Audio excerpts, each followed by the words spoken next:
Hello and welcome back to my channel. It's so great to have you here hanging out with me again. In this video, I'm gonna dive deeper into Pisces and compatibility. This way you can get even more detailed when it comes to having the tools to make the most of either finding the relationship that you desire, or if you're already in a relationship, deepening the love, maximizing the enjoyment of that relationship, and strengthening the connection. And in this particular video, we will be talking about Pisces because Pisces always has to wait until the end of a series. So this time around, I thought I'd start with you, Pisces. Keep in mind as you're watching this that it will apply to your sun sign and your moon sign compatibility. But by this, I mean that you can apply it to Pisces sun with each sun sign and that compatibility. Then if you have Pisces moon with each sign for the moon position. For example, if I'm talking about Pisces and Cancer compatibility, it will apply to someone that has Pisces sun if they're dating someone that has a Cancer sun sign. Then it will also apply if you have Pisces moon dating someone who has Cancer moon. But it won't so much apply if you're a Pisces sun sign and you're dating someone who has Cancer moon. That breakdown is a little more complex.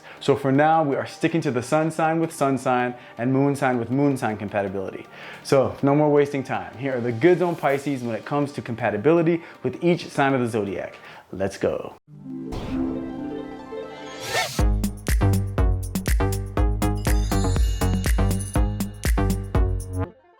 Okay, so for those of you who have watched my do's and don'ts videos, you know when it comes to soulmate compatibility, I broke it down into 3 categories. So let's start with category 1, which was the best matches for Pisces. And in that category was Taurus, Cancer, Scorpio, and Capricorn. Now let's get a bit more into detail with each. So when it comes to Taurus's compatibility with Pisces, the best thing about this relationship is Taurus has a very grounded and straightforward approach to love where you know where you stand with them because they don't beat around the bush with how they feel. So for Pisces, this works great because the Pisces is not left wondering how the person that they're with is feeling. Both of these loving energies have an appreciation for art, an appreciation for creativity. Taurus is practical, which works great for Pisces, and Pisces is compassionate, which works fantastically for Taurus, who loves emotion and affection. Now, even the most promising connections can have its challenges, but if Taurus can ease up on worrying about the future in terms of security, and Pisces can work on handling their emotions in a more solution-oriented way, then these two can have a promising future together. Okay, Pisces and Cancer. This is an awesome pairing because they are both sexually connected, emotionally connected, and mentally connected. So when it's good, it is amazing. The challenge here is both of them are very emotional, so there will be many moments of highs and lows. The cool thing is when they're in a low point of disconnect, they do speak the same language, so it should be pretty easy to get right back to the feeling of being deeply in love. And these two do have definite power couple potential. They just have to make sure to stay away from becoming codependent, which can be very easy for these two signs to do with each other. Okay, now Pisces and Scorpio. Yes, yes, and yes. These two complement each other very, very well and bring out the best in one another. Scorpio is very emotional, but has a strength that Pisces feeds off of, which is great. And Pisces helps to lighten up Scorpio when they get all intense and dark. They both have incredible intuition and they see the value in emotional awareness. And Pisces has the understanding to break down Scorpio's walls, and Scorpio has the strength to make Pisces feel secure. These two just have to make sure that they stay away from addictive behavior because they both tend to take things way too far when it comes to the things that make you feel good. Other than that, they are a strong, strong match. Okay, now Pisces and Capricorn. So this is a situation where the reason these two work so well together is because their differences really complement each other. Capricorn is strong and dominant, which is great for Pisces because it makes them feel secure, safe, and confident. Pisces has a romantic nature that is just what the doctor ordered when it comes to what it takes to break down some of Capricorn's walls, and it helps Capricorn to be more open and expressive with their feelings. Pisces is very capable when it comes to achieving their goals when they're focused, and Capricorn is an awesome influence in that area. Pisces is creative and thinks outside the box, which is a great influence for Capricorn because it opens up the realm of possibilities for Capricorn. So these two for sure can bring out the best in each other. These two could also be a power couple. Now remember, this is just sun sign to sun sign and moon sign to moon sign. For example, I know a couple that is Pisces sun and Capricorn sun, but the Capricorn sun sign has Cancer moon and the Pisces sun sign has Aquarius moon. So that Cancer Aquarius combination can be problematic. So remember, it takes an entire chart breakdown to be the most effective when it comes to to compatibility, but this is just to help you when it comes to getting a little deeper into how to make the most of your relationships. Okay, so category 2 are the signs that can work for Pisces, but will definitely be tricky and it will take a little extra work. These signs in this category are Aries, Gemini, Leo, Libra, and Aquarius. So Aries and Pisces. Aries will love Pisces' willingness to give love and express how they feel. And Pisces is drawn to Aries' outgoing confidence. Aries is decisive and Pisces is imaginative. And these traits complement each other very well. The issue with these two is, and you Aries out there might not like this too much, but Aries can be pretty demanding and self-centered, and Pisces can end up feeling taken advantage of if they're always tending to the needs of Aries and not getting what they desire in return. So the tricky part about this pairing is if you want it to work, you have to make sure that there's a balance of give and take on both sides, not just one side giving and the other side taking. If they can get a handle on that connection, it should be workable and enjoyable. Now Pisces and Gemini. First, Gemini's quick wit and charm are fun and exhilarating to Pisces, and Pisces' depth is definitely intriguing to inquisitive Gemini. However, Gemini is much more lighthearted than Pisces when it comes to love, meaning that they're a bit more playful than they are romantic, and Gemini will start to get fed up with Pisces' emotional needs. So they'll have to get very clear from the beginning what they both need in order to feel loved, and they both then have to make an effort to provide what the other needs if they want to make it work, because what they naturally require is a bit different. They're both adaptable, so it can work if they're willing to communicate and put in the necessary effort. Okay, now Pisces and Leo. There may be an initial attraction, but Pisces may find themselves challenged by the fact that Leo has their own individual goals and are for sure going to pursue those goals whether you like it or not. So Pisces may feel left out and alone at times. Leo is very loving and very loyal, but the level at which Pisces likes to operate in terms of emotions can be a bit too heavy and dramatic for Leo. It will work when the drama is being focused on being passionate, but when Pisces is having a needy moment or a moment of feeling emotionally vulnerable, Leo may get bored with that energy. So the trick here is making sure that, just like with the Gemini and Pisces pairing, that they are very clear on the emotional needs of each other. The challenge here is Leo isn't quite as adaptable as Gemini, so if the Pisces doesn't have other aspects in their chart to counterbalance some of that emotional energy, then it may just be too much for Leo in terms of meeting the emotional needs of Pisces. And this doesn't mean that Pisces is an emotional mess, it's just the depth that they like to go to in a relationship just might be too much for a Leo's taste. And Leo can love deeply, but their version is different than what Pisces' version is, and so Leo just might see it, like I said, as just way too much, and they might want something a little more lighthearted. Okay, Pisces and Libra.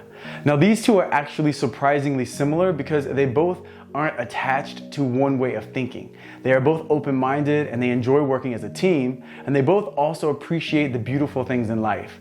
But the problem is Pisces isn't always so motivated when it comes to practical goals like making money, and this is not a good influence for Libra because they too have a hard time finding motivation at times. So in this way they can be a bad influence on each other because they may bring out each other's lazy streak. Not to mention, much like Leo, Libra is not big on emotional drama. There definitely won't be any bad blood between the two of them, but they may find out that they work better as friends instead of lovers. Okay, Pisces and Aquarius. Now this has fantastic possibilities when it comes to the sex because both of these two are down for adventure and experimentation.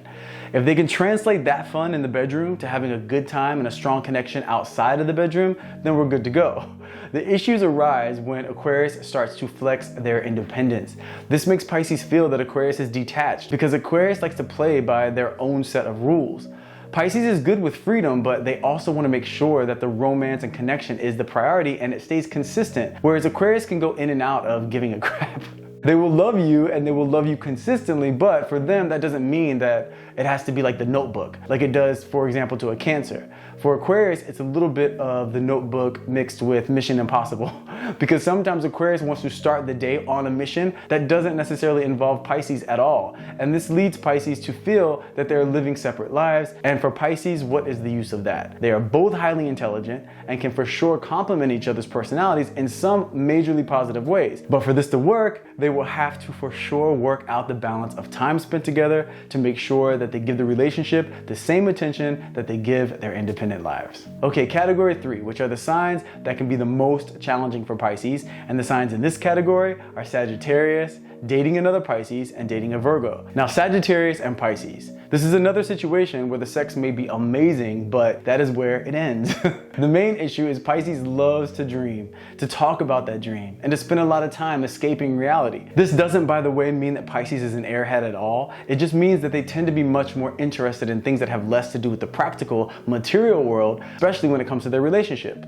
They want to focus on being in love and enjoying that connection. And for a Sagittarius, they think outside the box and love to dream as well, but they want to immediately take action and make those dreams a reality. And more than anything, a Sagittarius is not trying to hear it when any sign is having an overly sensitive moment. And though other signs may not see it as overly sensitive, a Sagittarius will have no patience for emotional drama. Sagittarius says what they think with no filter, which can for sure strike Pisces as insensitive, causing conflict and disconnect. Now, I do believe that love conquers all, and these two are two big picture thinkers. So if the desire to make it work is there, then yes, it can work. But it will be a hard road to travel, and it'll take a lot of effort, but it will be well worth the effort. Now, Pisces and Pisces. Now, these two loving, compassionate, spiritually motivated souls can be fantastic friends. The issue is, in a romantic relationship, they tend to bring out the worst in each other. That is, of course, if they don't have other elements that counterbalance this issue. Pisces is a very extreme sign. When things are good, they are fantastic, and when things are bad, they get pretty dark. So when you have two people that have this tendency to operate in extremes, especially in the same way, then it can be pretty bad when they both go dark. They will have some laughs and some good sex, but it could very possibly be overshadowed by their tendency to bring out each other's dark side. So for this reason, I would say it can be very challenging for them to be together and maintain positivity and a healthy, loving connection. In order for it to work, they will for sure have to implement some very practical tools when it comes to problem solving, dealing with money, and when it comes to dealing with each other's emotions. Okay, Pisces and Virgo. Yep, as usual, opposites do attract. But once they get to know each other better, they will realize that their extreme differences are very challenging to overcome. Virgos analyze everything from a logical perspective, and they love to debate. And they have no problem when it comes to bickering if it means that they're going to prove their point. Pisces leads with intuition and emotion, so that is a really huge point of disconnect. They literally see the world from two completely different perspectives. Not to mention, Virgo is very critical when it comes to pointing out imperfections and the things that they don't like. And Pisces is not at all excited about being criticized. Now, I had a subscriber who recently shared her story of the relationship she's in, and she's a Virgo with Pisces moon, married to a Pisces with Pisces moon. And this is absolutely workable because, first of all, if she's a Virgo with Pisces moon, then she is anything but a typical Virgo.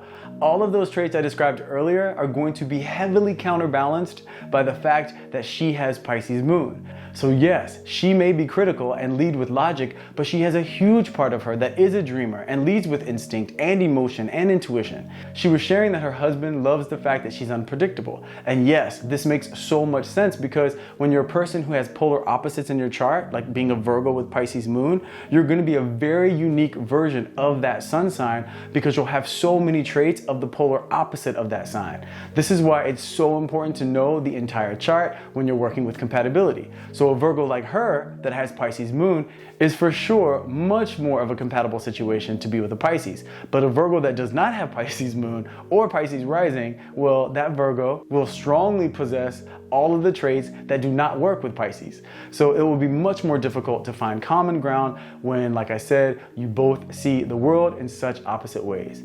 By the way, thanks to the subscriber, Bethan921, for sharing her story with us. It was very helpful in understanding how the connection of Virgo and Pisces can work. Okay, so there you have it. A bit more detail when it comes to compatibility with Pisces. Now remember, I'm a firm believer that you can be with anyone if you're in love and both of you are committed to growing together, having great communication, and always doing your part to stay connected. You know what I always say, love. That's all, and that is enough. So I'm sending you all a ton of love. If you enjoyed this video, hit that like button. Let me know your thoughts in the comment section. If you haven't subscribed yet, please consider doing so, and I will see you in the next video.